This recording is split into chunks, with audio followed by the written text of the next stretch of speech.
بسم اللہ الرحمن الرحیم الحمد للہ رب العالمین والصلاة والسلام علی اشرف الانبیاء والمرسلین۔ اصول شاشی کے اسباق کا سلسلہ جاری و ساری ہے۔ گزشتہ لیکچر کے اندر ہم نے سنت رسول صلی اللہ علیہ وسلم کے بارے میں شروع کیا تھا۔ تو کل حدیث کی اقسام بیان کی کہ حدیث کی تین قسمیں ہوتی ہیں، مختلف اعتبارات سے مختلف تقسیم ہوتی ہے حدیث کی، لیکن ایک اعتبار سے ہم نے حدیث کی قسم پڑھی تھی۔ آج راویوں کی اقسام کا بیان ہے۔ کہتے ہیں ثم الراوی فی الاصل قسمان، یعنی حدیث کو روایت کرنے والے راویوں کی اصل میں دو قسمیں ہیں۔ ثم الراوی، روایت کرنے والا، حدیث کو روایت کرنے والا راوی، اس کی اصل میں دو قسمیں ہیں۔ معروف بالعلم والاجتہاد، یعنی علم و اجتہاد کے ساتھ معروف ہوں، یعنی وہ جو صحابی ہے، وہ جو راوی ہے، وہ علم کے اندر بھی معروف ہو اور اجتہاد کے اندر بھی معروف ہو، یعنی صاحب علم و اجتہاد ہو۔ پہلی قسم یہ ہے۔ اب صاحب علم و اجتہاد یعنی معروف بالعلم والاجتہاد، یہ کون سے صحابہ ہیں، کون سے روات ہیں؟ تو ان کے نام بیان کر رہے ہیں۔ کہتے ہیں کل خلفاء الاربعۃ، جیسے چار خلفاء، یعنی سیدنا ابو بکر صدیق، عمر فاروق، عثمان غنی اور مولا علی رضی اللہ تعالی عنہم، یہ چار خلفاء، اور عبداللہ ابن مسعود و عبداللہ ابن عباس و عبداللہ ابن عمر و زید ابن ثابت و معاذ ابن جبل و امثالہم رضی اللہ عنہم اجمعین۔ چار خلفاء راشدین، عبداللہ بن مسعود، عبداللہ بن عباس، عبداللہ بن عمر، زید بن ثابت، معاذ بن جبل، اور ان کے مثال دیگر صحابہ بھی معروف بالعلم و اجتہاد ہیں۔ اب کہتے ہیں فَإِذَا صَحَّتْ عِنْدَكَ روایتهم عن رسول اللہ صلی اللہ علیہ وسلم یکون العمل بروایتهم اولا من العمل بالقیاس، کہ جب تمہارے نزدیک ان کی روایت رسول اللہ صلی اللہ علیہ وسلم سے مروی ہونا ثابت ہو، کہ جب یہ روات، ان کی روایت رسول اللہ صلی اللہ علیہ وسلم سے صحیح طور پر ثابت ہو، تو یکون العمل بروایتہم اولا من العمل بالقیاس، تو ان کی روایت پر عمل کرنا قیاس پر عمل کرنے سے بہتر ہوگا۔ ایک طرف قیاس ہے، ایک طرف ان لوگوں کی خبر واحد ہے، تو اب ان کی حدیث پر عمل کیا جائے گا اور قیاس کو چھوڑا جائے گا۔ یہ عملو تاجی اس کا اسم ہے یقونہ کا؟ یکون العمل، یہ اسم ہے۔ تو ان صحابہ کی روایت پر عمل کرنا یہ قیاس پر عمل کرنے سے اولا ہوگا۔ عمل دو جگہ آیا ہے، ایک یکون کے بعد آیا ہے اور دوسرا من کے بعد آیا ہے۔ آگے کہتے ہیں ٹھیک ہے، تو یہ بات یاد رکھیں کہ جب ان صحابہ کی ان روایت کی جب حدیث آئے گی تو اس حدیث پر عمل کرنا اولا ہوگا قیاس پر عمل کرنے سے۔ اب اس کی چند مثالیں بیان کرتے ہیں۔ کہتے ہیں وَلِهَذَا رَوَى مُحَمَّدٌ رحمہ اللہ حدیث العربی الذی کان فی عینہ سواء فی مسئلۃ الکہکہۃ وترک القیاس بہ۔ اسی وجہ سے امام محمد، اس وجہ سے یعنی اس بات کی وجہ سے کہ ان کی روایت پر عمل کیا جائے گا اور قیاس کو چھوڑا جائے گا، یہ اولا ہے۔ اس وجہ سے اس بات پر امام محمد عربی کی حدیث روایت کرتے ہیں۔ امام محمد رحمۃ اللہ تعالی علیہ عربی کی حدیث روایت کرتے ہیں۔ جو عربی، وہ عربی کہ جس کی آنکھ میں کچھ تھا، یعنی وہ نابینا تھا۔ کہکا لگانے کے مسئلے میں امام محمد اللہ تعالی علیہ اس عرابی کی حدیث کو روایت کرتے ہیں کہ جس عرابی کی آنکھ میں مسئلہ تھا، سوا ان کا ترجمہ ویسے تو ہوتا ہے کچھ، لیکن یہاں پر جو مراد ہوگی مسئلہ، یعنی وہ نابینا تھا، وہ دیکھ نہیں سکتا تھا۔ تو وہ حدیث یہ ہے کہ نبی کریم صلی اللہ علیہ وسلم صحابہ کرام کو نماز پڑھا رہے تھے، نبی کریم صلی اللہ علیہ وسلم صحابہ کو نماز پڑھا رہے تھے، تو ایک نابینا شخص تھا، وہ آ رہا تھا، تو وہ نابینا شخص جیسے ہی آ رہا تھا تو وہ آنکھوں سے معذور تھا، تو وہ جو ہے وہ کھڈے کے اندر گر گیا۔ تو جو صحابہ تھے، تو صحابہ نماز پڑھ رہے تھے، تو صحابہ سے جو ہے وہ کہا نکل گیا، یعنی وہ ہنس پڑے۔ تو نبی کریم صلی اللہ علیہ وسلم نے فرمایا کہ تمہاری نماز ٹوٹ گئی، اب تم لوٹا کر نماز دوبارہ پڑھو۔ سرکار صلی اللہ علیہ وسلم نیچے یہ لکھی ہوئی ہے حدیث پاک کہ من ضحک منکم کہکہتن فلیعد الوضوء والصلاۃ جميعا۔ سرکار نے فرمایا کہ تم میں سے جو بندہ کہکے کے ساتھ ہنسا، ایک ہوتا ہے مسکرانا، ایک ہوتا ہے کہکا لگانا، تو کہکا کے اندر کیا ہوتا ہے، آواز بلند ہوتی ہے، تو اس کو کہکا کہا جاتا ہے۔ تو اگر نماز کی حالت میں سرکار نے فرمایا تم میں سے کسی نے کہکا لگایا ہے تو وہ وضو کا بھی اعادہ کرے اور نماز کا بھی اعادہ کرے، یعنی تم ان دونوں چیزوں کا اعادہ کرو جو جس نے کہکا لگایا ہے۔ ٹھیک ہے، تو یہ حدیث ہے، امام محمد نے یہ حدیث روایت کی ہے، اور جو ہے وہ قیاس کو ترک کیا ہے، وہ ترک القیاس بھی، اور اس کے ذریعے قیاس کو ترک کیا ہے۔ قیاس کیا ہے؟ قیاس یہ ہے کہ جب جو ہے وہ وضو کے توڑنے والی کوئی چیز پائی جائے، یعنی کوئی ایسی چیز پائی جائے جیسے خروج نجاست ہوتی ہے، تو نجاست کا اگر خروج ہو تو نماز ٹوٹ جاتی ہے اور وضو بھی ٹوٹ جاتا ہے۔ اسی طرح کوئی اور چیز ہو کہ جس کی وجہ سے کیا ہوتا ہے، وضو ٹوٹ جاتا ہے، اور وہ وضو کن چیزوں کی وجہ سے ٹوٹتا ہے، ایک خروج نجاست کی، اور خارج ہو تو اس سے بھی وضو ٹوٹ جاتا ہے، تو وضو ٹوٹے گا تو نماز ٹوٹ جائے گی۔ اب یہ جو کہکا لگانا ہے، آواز کے ساتھ ہنسنا ہے، تو یہ ایک ایسی چیز ہے کہ جس سے نجاست خروج نہیں ہوتی۔ کوئی بندہ ہنستا ہے تو ہنسنے سے نجاست کا خروج نہیں ہوتا، لیکن پھر بھی نبی کریم صلی اللہ علیہ وسلم نے وضو اور نماز کے اعادے کا حکم دیا، تو یہ ایک ایسی چیز ہے کہ جس کے ذریعے قیاس کو چھوڑا جائے گا اور حدیث پر عمل کیا جائے گا۔ کیوں؟ کیونکہ یہ کن سے روایت ہے، نیچے راوی لکھے ہوں گے، غالباً یہ حضرت ابو ہریرہ رضی اللہ تعالیٰ عنہ سے روایت ہے۔ بہرحال ان صحابہ میں سے کسی ایک صحابی سے یہ حدیث روایت ہوگی کہ جو معروف بالعلم و اجتہاد ہے۔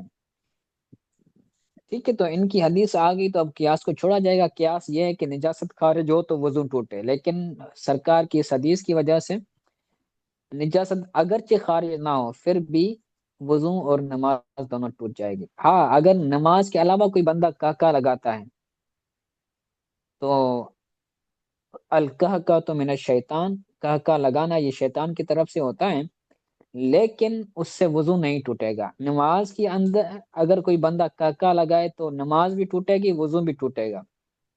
نماز کے علاوہ کوئی بندہ کہکا لگاتا ہے تو اس سے وضو نہیں ٹوٹے گا۔ ٹھیک ہے، ایک یہ مثال بیان ہوگی۔ اب دوسری مثال بیان کہتے ہیں وہ روا حدیث تاخیر النساء فی مسئلۃ المحاذات وترک القیاس به۔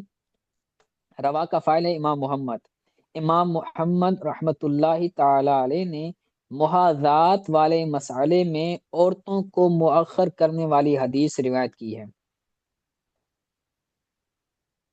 یعنی واضحات اگر کی عورت، محاذات کا مطلب ہے کہ برابر ہونا، صاف میں برابر ہونا مراد۔ یعنی عورتیں اور مرد دونوں برابر ہو کر نماز پڑھیں، کہ جی جی مرد کھڑا ہو اور اس مرد کے پاس عورت کھڑی ہو، تو ان کو جو ہے وہ ایسا نہیں کیا جائے گا، بلکہ عورتوں کو مؤخر کیا جائے گا، یعنی عورتیں پیچھے کھڑی ہوں گی اور آگے مرد ہوں گے۔ اگر بالفرض کہیں پر یہ صورت بنتی ہوں پاکستان کے اندر یا ہندوستان کے اندر، تو یہ شاید ہی کوئی صورت بنتی ہو، الا یہ کہ نماز تراویح کے اندر تو عورتوں کو مؤخر کیا جائے گا، یعنی عورتیں پیچھے ہوں گی اور مرد آگے ہوں گے، بیچ میں بچے ہوں گے۔ ٹھیک ہے، تو یہ حدیث روایت کی ہے، تو اس کے ذریعے قیاس کو ترک کیا ہے۔ قیاس کیا ہے؟ قیاس یہ ہے کہ عورتیں بھی مردوں کے ساتھ ہی کھڑی ہوں، عورتیں بھی مردوں کے پاس ہی کھڑی ہوں، لیکن اس قیاس کو ترک کیا گیا اس حدیث پاک کی وجہ سے۔ ٹھیک ہے، جی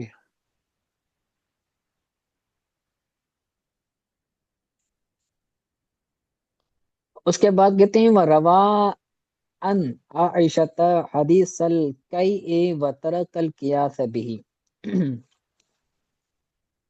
اور امام محمد ہے، روا کا فاعل بھی امام محمد ہے، کہ امام محمد نے حضرت عائشہ صدیقہ رضی اللہ تعالی عنہا سے الٹی والی حدیث روایت کی ہے، کہ یعنی الٹی، اور اس کے ذریعے، اس حدیث کے ذریعے قیاس کو ترک کیا ہے۔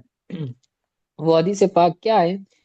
وہ حدیث پاک یہ ہے، نیچے حاشیے کے اندر دیکھیں گے کہ نبی کریم صلی اللہ علیہ، حاشیہ نمبر 2 ہے کہ سرکار صلی اللہ علیہ وسلم نے فرمایا من قاء او رعف فی فی صلاۃ، اگر کوئی بندہ حالت نماز میں الٹی کرے یا پھر اس کا پیپ نکلے، تو سرکار نے فرمایا چاہیے کہ وہ بندہ پھر جائے اور وضو کرے اور اپنی نماز لوٹائے۔ تو اس کا مطلب یہ ہے کہ قے کرنے سے بھی وضو کیا ہو جاتا ہے؟ ٹوٹ جاتا ہے۔ قے کرنے، الٹی کرنے سے بھی وضو ٹوٹ جاتا ہے، تو یہ حدیث پاک روایت ہے۔ اور قیاس یہ کہتا ہے کہ الٹی کرنے سے وضو نہ ٹوٹے، کیونکہ وہ نجاست نہیں ہے، الٹی یہ نجاست نہیں ہے، اور وضو تب ٹوٹے گا جب نجاست ہو، جب نجاست خارج ہو تو وضو ٹوٹے گا، اگر نجاست خارج نہیں ہوتی تو وضو نہ ٹوٹے، یہ قیاس کہہ رہا ہے۔ لیکن حدیث رسول کہہ رہی ہے کہ الٹی بھی وضو کو توڑ دے گی، تو ہم قیاس کو چھوڑ دیں گے، ہم حدیث کو پکڑیں گے، کیونکہ حضور کا فرمان ہے اور یہ جن سے روایت ہے وہ معروف بالعلم و اجتہاد ہے۔ یہ تیسری مثال تھی۔ چوتھی مثال بیان کرتے ہیں، کہتے ہیں وَرَوَا عن ابن مسعود رضی اللہ تعالی عنہ حدیث الصحب بعد السلام وترک القیاس به۔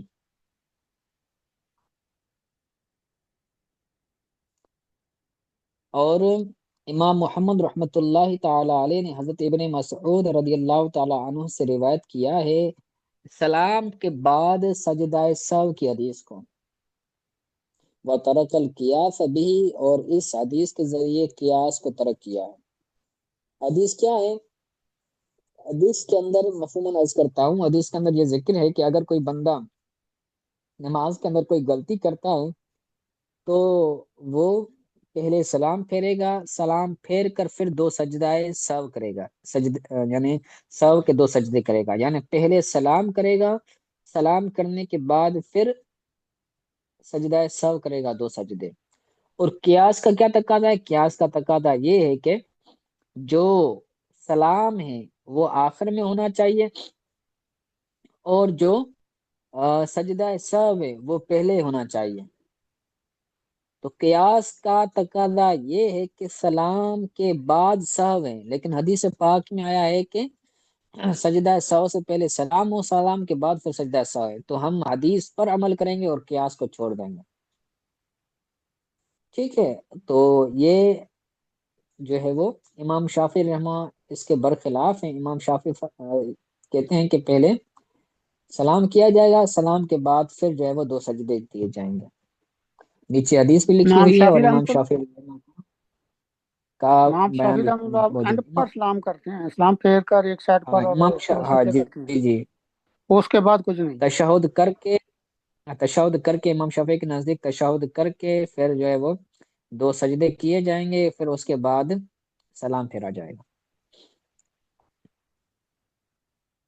جی ٹھیک ہے، تو یہ پہلی قسم تھی جو معروف علم و اجتہاد تھے۔ روات کی پہلی قسم تھی۔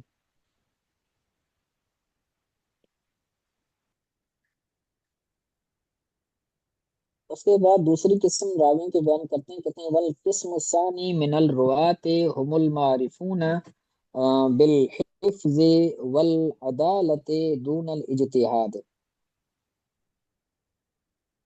دوسری قسم راویوں کی وہ ہے کہ جو معروف ہوں، وہ راوی جو حفظ اور عدالت کے ساتھ معروف ہوں، دون الاجتہاد والفتوی، اجتہاد اور فتویٰ سے معروف نہ ہو، یعنی ان کا حافظہ بھی مضبوط ہو اور تام و ضبط بھی ہو اور عادل بھی راوی ہوں، لیکن جو ہے وہ اجتہاد کے اندر، فقاہت کے اندر ان کا عرف نہ ہو، یعنی وہ معروف مشہور نہ ہو۔ اسی طرح فتویٰ کے اندر، یعنی کوئی مسئلہ بیان کرنے کے اندر وہ معروف نہ ہو۔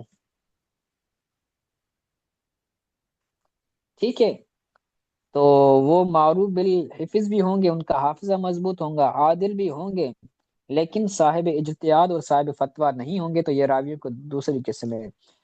ان میں سے کہ ابی ہریرہ و انس بن مالک، جیسے حضرت ابو ہریرہ ہے اور حضرت انس بن مالک کے پیچھے جو حدیث آئی تھی نا، میں نے ان کے بارے میں کہا تھا کہ یہ غالباً یعنی وہ جو کہکے والی حدیث تھی، تو میں نے کہا تھا یہ غالباً حضرت ابو ہریرہ سے روایت، تو حضرت ابو ہریرہ رضی اللہ تعالیٰ عنہ سے روایت نہیں ہے، کیونکہ وہاں پر وہ راوی ہے ہی نہیں، یعنی اس قسم کے اندر راوی ہے ہی نہیں، بلکہ یہ دوسری قسم کے اندر ہے۔ تو جیسے حضرت ابو ہریرہ رضی اللہ تعالیٰ عنہ اور حضرت انس بن مالک، تو یہ وہ راوی ہیں جو عدالت، حفظ، ضبط کے ساتھ معروف ہیں، لیکن اجتہاد اور فتویٰ سے معروف نہیں ہیں۔ اب اصول اور قانون قاعدہ بیان کرتے ہیں، کہتے ہیں فَإِذَا صَحَّتْ رِوَایَتُ مِثْلِهِمَا، ان دونوں احباب کی مثل کی روایت اگر صحیح ثابت ہو، عندک تمہارے پاس، اذا صحت روایت مثلہما عندک، جب تمہارے پاس ان دونوں کی مثل کی روایت، یعنی حضرت ابو ہریرہ اور حضرت انس بن مالک، ان دونوں کی مثل کوئی اور صاحب یا ان کی روایت تمہارے یہاں صحیح ثابت ہو، تو فَإِنْ وَافَقَ الْخَبْرَ ان وافق الخبر القیاس، خبر یہ فاعل ہے وافقہ، اور قیاس اس کا مفعول بھی ہے۔ فَإِنْ وَافَقَ الْخَبْرُ الْقِيَاسَ فَلَا خِفَا فِي لُزُومِ الْعَمَلِ بِهِ، تو اگر خبر قیاس کے موافق ہو، یعنی خبر اور قیاس دونوں مطابق ہوں، دونوں کا آپس میں تعارض اور تضاد نہ ہو، تو فلا خفا فی لزوم العمل بھی، تو اس خبر پر عمل کرنے میں کوئی خفا نہیں ہے، اس حدیث پر عمل کو لازم کرنے میں کوئی خفا یعنی کوئی مسئلہ نہیں ہے، یعنی ایک پر عمل کریں گے تو دونوں پر عمل ہوگا۔ وَإِنْ خَالَفَهُ كَانَ الْعَمَلُ بِالْقِيَاسِ أَوْلَىٰ، ہاں اگر خبر قیاس کے مخالف ہو تو قیاس پر عمل کرنا اولا ہوگا۔ ٹھیک ہے، تو خالفہ کا فاعل خبر ہے اور ہو ضمیر سے مراد قیاس ہے۔ اگر قیاس کے مطابق تو ٹھیک ہے، اس پر عمل کیا جائے گا، اس پر عمل کرنا لازم ہے۔ ہاں اگر قیاس کے خلاف ہے، قیاس کے متضاد ہیں، تو عمل قیاس پر کرنا اولا ہوگا اور خبر کو چھوڑنا اولا ہوگا۔ اس کی مثال بیان کرتے ہیں، کہتے ہیں مثال ہو ما روا ابو ہریرہ رضی اللہ تعالی عنہ الوضوء مما مست النار، فقال له ابن عباس ارأيت لو تودعت لو تود